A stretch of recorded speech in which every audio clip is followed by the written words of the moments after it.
آج ہمیں بتایا ہے کہ بھارت کی طرف افغانستان سے آنے والے سامان کی جو یک طرفہ آمد و رفت ہے وہ کھولی جا رہی ہے، یعنی کہ جو افغانستان سے پھل ہیں وہ بھارت کی طرف جانے کا جو راستہ ہم نے بند کیا ہوا تھا وہ کھولا جا رہا ہے۔ پہلے بھی یہ پھل جاتے ہیں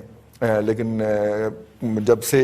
کشمیر کی خصوصی حیثیت ختم کی تھی تو ہم نے افغانستان کی اس ایکسپورٹ کے اوپر پابندی لگا دی تھی، لیکن افغانستان کی ٹوٹل ایکسپورٹ پہ پابندی نہیں ہے، وہ وایا کراچی، ممبئی یا کسی اور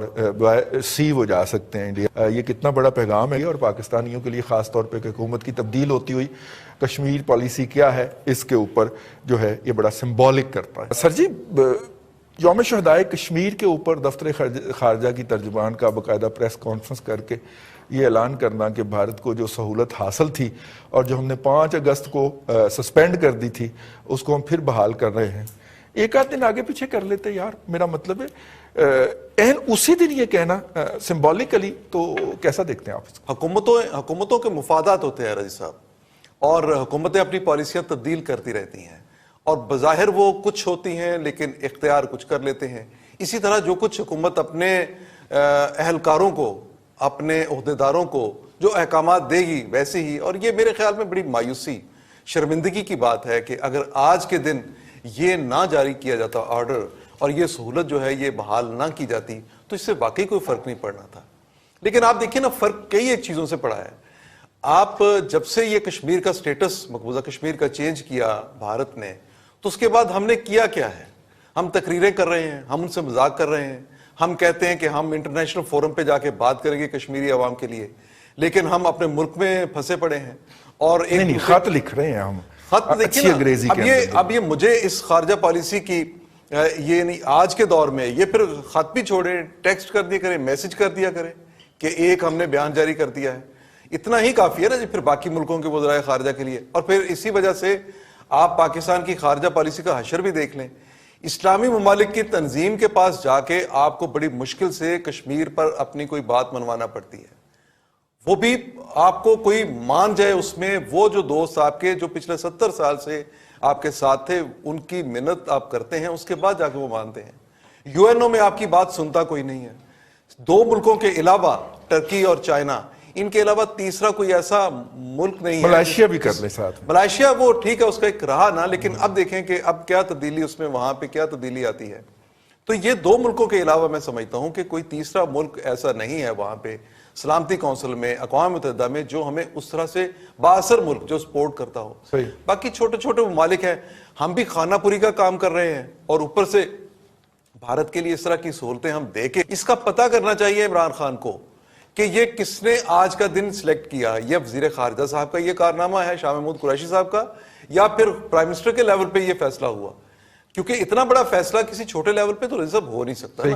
پرائم منسٹر کے لیول سے کم یہ بات نہیں ہو سکتی۔ جو بھی اس کا ذمہ دار ہے، جس نے بھی یہ احکامات دیے، جس کے کہنے پہ یہ سارا کچھ ہوا، انہیں قوم کے سامنے بتانا چاہیے۔ لیکن یہ جو فیصلہ کیا گیا، بہرحال یہ ایک فیصلہ نہیں میں سمجھتا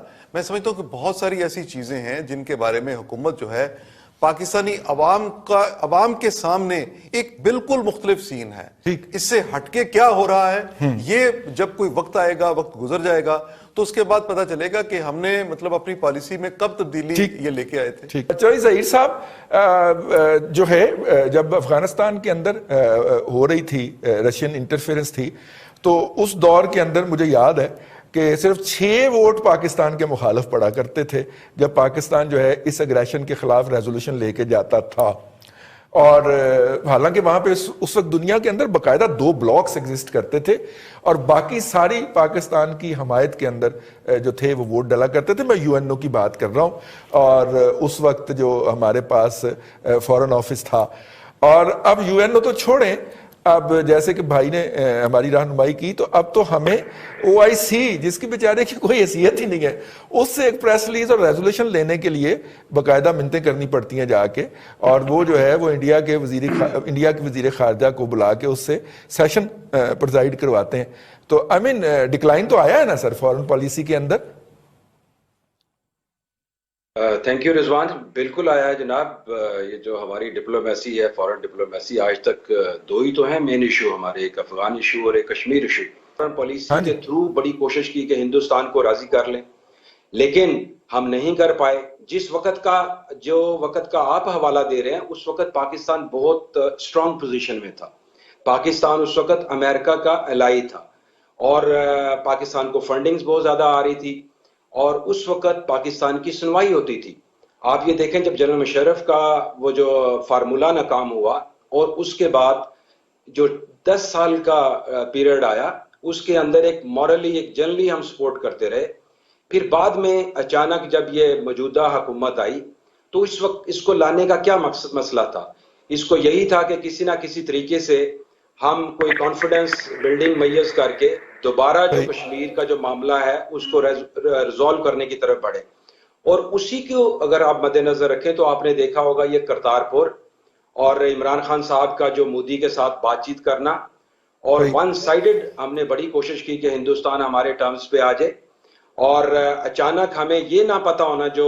یہ ایبروگیشن آف آرٹیکل جو ہوا ہے 370 and 35 پہ یہ ایک بہت بڑا فیلئر تھا ہماری فورن پالیسی میں جس کو ہم ٹائملی ریئیکٹ نہ کر سکے.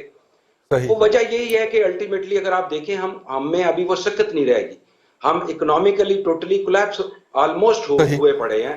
اور اسی لیے دنیا کا جو انٹرسٹ ہے وہ انڈیا کی طرف ہے. اور انڈیا کی سمارٹ موو یہ دیکھیں ابھی جو سٹینڈ آف ہوا ہے چائنا کے ساتھ آپ یہ دیکھیں الٹیمیٹلی دونوں کنٹریز نے ریئلائز کیا اور چھوٹا موٹی ٹک ٹاک چلتی رہے گی لیکن آلموسٹ میجر جو کنفلکٹ تھا وہ اس چیز کو انہوں نے ایک دوسرے کے کنسرن ایڈریس کر لیے. پھر ابھی آپ اس کے بعد دیکھیں اگر آج تک کشمیر کے کو وے فارورڈ ہوا ہے 2 کنکریٹ مواقع آئے ہیں. ایک ذوالفقار علی بھٹو اور اندرا گاندھی جب ملے تھے جب یہ سیز فائر لائن LOC میں کنورٹ ہوا تھا اور دوسرا اگر آپ کو یاد ہو جنرل مشرف اور واجپئی کا جب ملاقات ہوئی تھی جو 4 پوائنٹ فارمولہ تھا وہ